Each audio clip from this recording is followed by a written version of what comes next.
Hi hello నమస్తే welcome to our channel social post. This is Manasa. ఈ రోజు మనతో పాటు ఉన్నటువంటి గెస్ట్ బత్తుల ప్రసాద్ గారు, సీనియర్ జర్నలిస్ట్.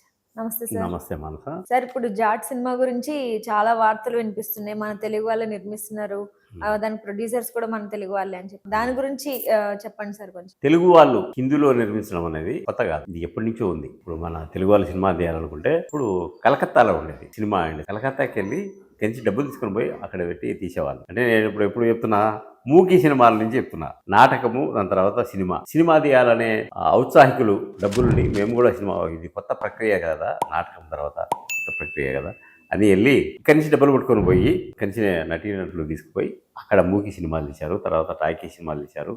అలా వెళ్ళిన వాళ్ళలో చాలా మంది ఉన్నారు. అలా వెళ్ళిన వాళ్ళే మన ఎల్వి ప్రసాద్ కూడా సినిమాలో నటించాలనే కోరికతో వెళ్ళాడు. మన తెలుగు వాళ్ళు చాలా హిందీ సినిమాలు తీశారు. ఇప్పుడు పర్టికులర్గా ఈ మైత్రి మూవీ మేకర్స్ వాళ్ళు, పీపుల్స్ మీడియా వాళ్ళు గోపిచంద్ర మల్లేని దర్శకత్వంలో సన్నీ డియోల్ని పెట్టి ఒక సినిమా తీశారు. ఈ సినిమా తీయడానికి కారణం ఏంది అని అంటే వ్యాపార ధోరణి. ఎందుకు వ్యాపార ధోరణి?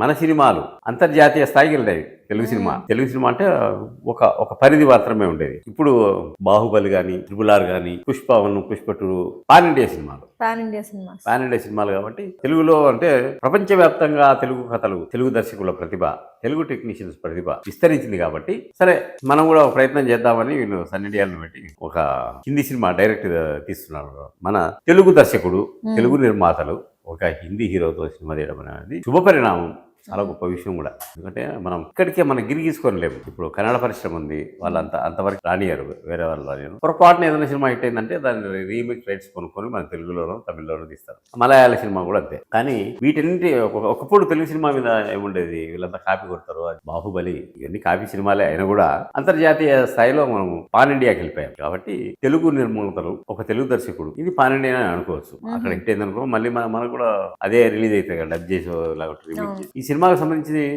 విశేషాలు ఏంటంటే మన తెలుగు నేటివిటీ ఉంటుంది, మన తెలుగు సినిమాల్లో ఉండే పంచ్ డైలాగులు ఉంటాయి, మన కల్చర్ ఉంటుంది. అప్పట్లో ఒక సినిమా వచ్చింది, ఒక సినిమాలో పాత సినిమా, అంటే నువ్వు పుట్టక ముందు నేను కూడా పుట్టినానేమో, యమయ్య వస్తావయ్యా రామయ్య వస్తావయ్యా అంటే సినిమా పాటనే తెలుగు పల్లవితో ఓపెన్ చేశారు.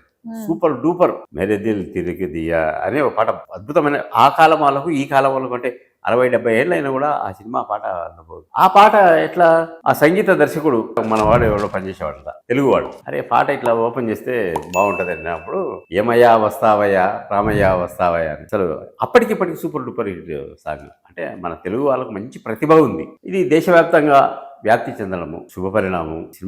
జాట్ సినిమా మంచి హిట్ అయ్యి మళ్ళీ మన సినిమా లెవెల్లో నువ్వు కోరుకో, ఎందుకంటే మన తెలుగు ఫిల్మ్స్ మనకి గర్వకారణం కదా, రోమాంచితం అవుతుంది. అంటే రోమాంచితం అంటే ఏం తెలుసా, ఆ గూస్ బంప్స్, దానిని ఏమంటారు తెలుగులో రోమాంచితం అంటారు. అంటే రోమాలు నిక్కపరుచుకోవడం. దాని మీరు మీ తరం వాళ్ళు ఇంగ్లీష్లో గూస్ బంప్స్, ఏం బంప్స్ అని అంటారు.